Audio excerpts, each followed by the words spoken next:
23 जुलाई 2024 वर्ष 2024 का full budget 23 जुलाई 2024 को ही पेश किया गया था। इस बजट में कई सारे प्रस्ताव के साथ साथ लॉन्ग टर्म कैपिटल गेन पर भी कई इंपॉर्टेंट प्रस्ताव थे, जो बाद में कुछ अमेंडमेंट के साथ वो पार्लियामेंट द्वारा पारित भी कर दिए गए। ये जो अमेंडेड प्रस्ताव पारित किए गए, उसके अनुसार जो लॉन्ग टर्म कैपिटल गेन में 3 महत्वपूर्ण परिवर्तन हुए थे। पहला परिवर्तन हुआ था कि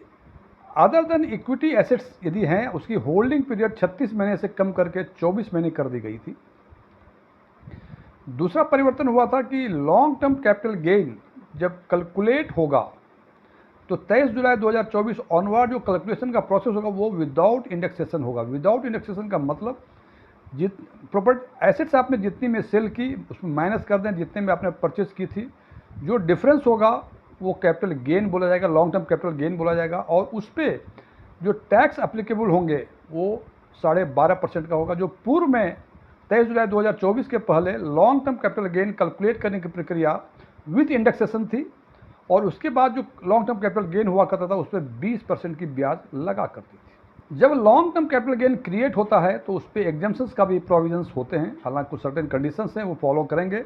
तब एग्जाम्पशंस लगेगा, और यदि वो फॉलो नहीं करेंगे तो 20% या 12.5% जो भी टैक्स रेट है वो आपको देना पड़ेगा। सेक्शन 54 और सेक्शन 54F दो ऐसे सेक्शन हैं, हालांकि 54 EC भी है, लेकिन मैं आज बात करूंगा सेक्शन 54 और 54F की केवल, जिसमें ये कहा गया है कि यदि आप रेजिडेंशियल प्रॉपर्टी या नॉन रेजिडेंशियल प्रॉपर्टी आप सेल करते हैं और सेल करने के बाद यदि आपको long term capital gain create होता है, चाहे जिस भी तरीके से विदाउट इंडेक्सेशन इंडेक्सेशन जो भी एप्लीकेबल प्रोविजंस और रेट हैं, जो भी long term capital gain create होता है उस लॉन्ग टर्म कैपिटल गेन पे आपको एग्जाम्पशंस मिल सकता है, बशर्ते कि आप जिस दिन आपने सेल किया प्रॉपर्टी, या यूँ कहेंगे जिस दिन आपका long term capital gain create हुआ उसके एक वर्ष पूर्व तक यदि आपने किसी रेजिडेंशियल प्रॉपर्टी में इन्वेस्टमेंट किया हो, या जिस दिन long term capital gain create हुआ उसके 2 वर्षों के बाद तक यदि आपने रेजिडेंशियल प्रॉपर्टी में इन्वेस्टमेंट किया हो, या जिस दिन आपका लॉन्ग टर्म कैपिटल गेन हुआ उसके 3 वर्षों के अंदर आपने यदि रेजिडेंशियल प्रॉपर्टी कंस्ट्रक्ट की है, तो इन तीनों ही कंडीशंस में आपको एग्जाम्पशंस लगेगा और आपको टैक्स नहीं देना पड़ेगा।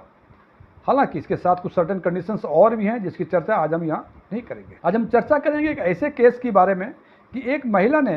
अपनी प्रॉपर्टी बेची, उन्होंने long term capital gain section 54F के अंतर्गत एग्जाम्पशंस क्लेम किया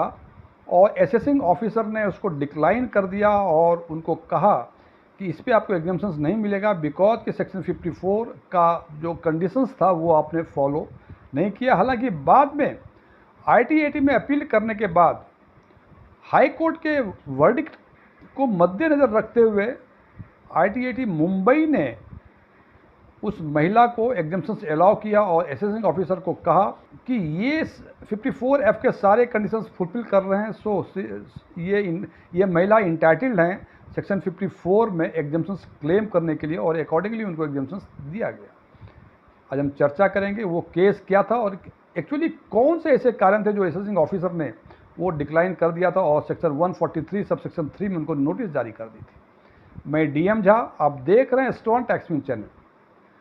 यदि आपको ये वीडियो अच्छा लगे तो इसको लाइक करें, अपने फ्रेंड्स के साथ शेयर करें, और यदि लगे कि इसमें कुछ ऐसी बातें हैं जो आपको पहले से पता नहीं थी तो कमेंट बॉक्स में जाके यस लिखें, और यदि लगे कि इसमें ऐसी कोई बातें नहीं थी जो आपको पहले से नहीं मालूम थी और ना ही ये वीडियो आपको पसंद आया हो तो कमेंट बॉक्स में जाके नो लिखें। और यदि आपकी रुचि बैंकिंग, इन्वेस्टमेंट, खासकर म्यूचुअल फंड इन्वेस्टमेंट और डायरेक्ट टैक्सेशन में है और अभी तक आपने मेरे चैनल को सब्सक्राइब नहीं किया है तो मेरे चैनल को सब्सक्राइब करें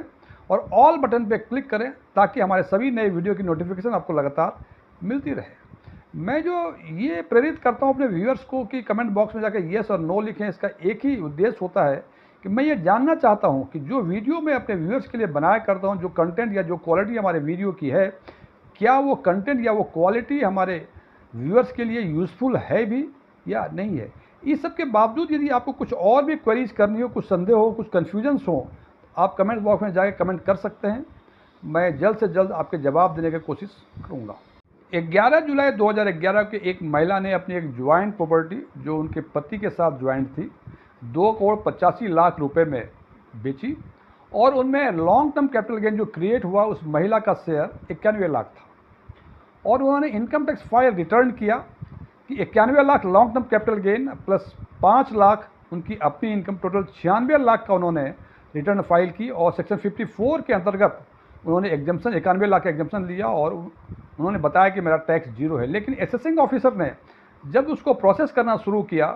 तो उनको 143 सब सेक्शन 3 में नोटिस दे दिया, जिसमें यह कहा गया है कि चूंकि जिस दिन आपका long term capital gain create हुआ था उसके पूर्व में 1 वर्ष के अंदर आपने ये इन्वेस्टमेंट नहीं किया, इसलिए आप इंटाइटल्ड नहीं हैं सेक्शन 54 के अंदर एग्जाम्पशंस लेने का, और अगली उनसे टैक्स का डिमांड कर दिया गया। महिला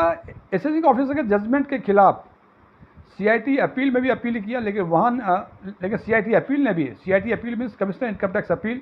उन्होंने भी उनके अपील को रिजेक्ट कर दिया और उसके बाद इन्होंने ITAT मुंबई में सीआईटी अपील के अगेंस्ट अपील किया, जिन्होंने 18 अगस्त 2025 को महिला के पक्ष में फैसला सुनाया और असेसिंग ऑफिसर को कहा कि ये महिला सेक्शन 54 के सारे कंडीशंस को पूरा करती है, इसलिए इनको सेक्शन 54 का एग्जाम्पशन जो भी अवेलेबल है वो मिलना चाहिए और अकॉर्डिंगली उनको कोई टैक्स नहीं देना पड़ा। अब चर्चा करते हैं कि आखिर ऐसी कौन सी बात थी कि असेसिंग ऑफिसर ने एग्जाम्पशंस अलाउ नहीं किया और ITAT मुंबई ने एग्जाम्पशंस अलाउ कर दिया। फ्रेंड्स, जैसा मैंने बताया कि 11 जुलाई 2011 को उस महिला ने प्रॉपर्टी बेची, रेजिडेंशियल प्रॉपर्टी बेची थी और उनका लॉन्ग टर्म कैपिटल गेन का शेयर 91 लाख हुआ था और 3 करोड़ 5 लाख में फिर ज्वाइंटली हस्बैंड के साथ ही दूसरी रेजिडेंशियल प्रॉपर्टी उन्होंने खरीद ली।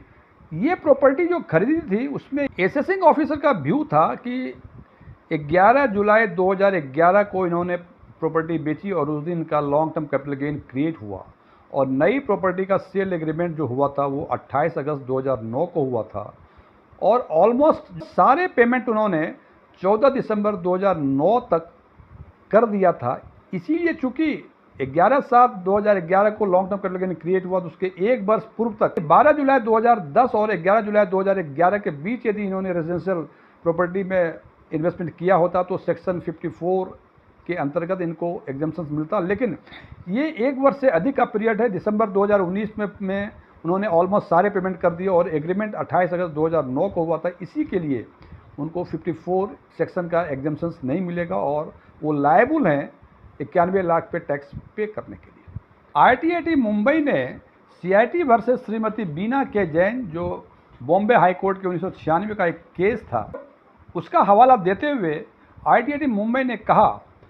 कि 28 अगस्त 2009 को इन्होंने एग्रीमेंट टू सेल कराया था, 14 दिसंबर 2009 तक इन्होंने ऑलमोस्ट सारे पेमेंट कर दिए थे, लेकिन उस महिला का कहना था कि 5 अप्रैल 2011 को उन्होंने लास्ट पेमेंट दिया था जो 5 लाख रुपए तक था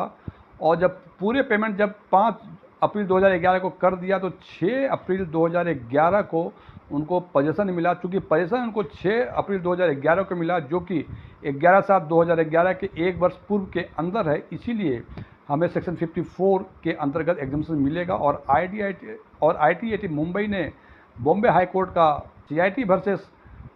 श्रीमती BK जैन 1996 के जजमेंट का हवाला देते हुए उन्होंने कहा कि एक्चुअली उनका इन्वेस्टमेंट माना जाएगा जिस दिन उनको पोजीशन मिला और चूंकि पोजीशन 6 अप्रैल 2011 को मिला था जो 11/7/2011 यानी जो long term capital gain create करने की तिथि थी उसके 1 वर्ष के पूर्व के अंदर है, इसीलिए उनको पूरा एग्जाम्पशन मिलेगा और अकॉर्डिंगली उन्होंने जजमेंट 18 अगस्त 2025 को उस महिला के फेवर में दिया। तो फ्रेंड, यहाँ देखने वाली बात यह है कि खासकर जब बिल्डर से फ्लैट लेते हैं तो कई सारे उसमें टेक्निकलिटीज़ होती हैं, जैसे पहले एडवांस लेंगे फिर कहेंगे 3 साल के बाद दूंगा, 2 साल के बाद दूंगा, बीच बीच में जैसे जैसे प्रोग्रेस होता है बिल्डिंग का उस हिसाब से वो इंस्टॉलमेंट चार्ज करते हैं। तो सवाल ये होता है, कई सारे सवाल दिमाग में आते हैं कि एग्रीमेंट टू सेल कब हुआ, पोजीशन कब दिया, रजिस्ट्री कब हुई, इन सारे बातों को ध्यान में रखते हुए ये ध्यान रखें कि जिस दिन आपने पोजीशन लिया उस दिन माना जाएगा कि आपका इन्वेस्टमेंट उस नए प्रॉपर्टी में हुआ है, उसके पहले मान लें 2, 4, 5 जितने भी इंस्टॉलमेंट आप दिए हुए हों, फाइनल जब पोजीशन मिलेगा आपको तो माना जाएगा कि आपने परचेज किया और अकॉर्डिंगली आपको सेक्शन 54 या 54F जो भी एप्लीकेबल है उसके हिसाब से आपको एग्जाम्पशन मिलेगा। इस बात का ध्यान रखें। फ्रेंड्स, ये वीडियो क्लोज करने के पहले बता दूं मैं कि मैं कोई टैक्स कंसल्टेंट नहीं हूं। ओपन डोमेन में जो भी इंफॉर्मेशन अवेलेबल होता है उसके बेसिस पे मैं आम लोगों के लिए आम वीडियो बनाया करता हूँ। Thank you.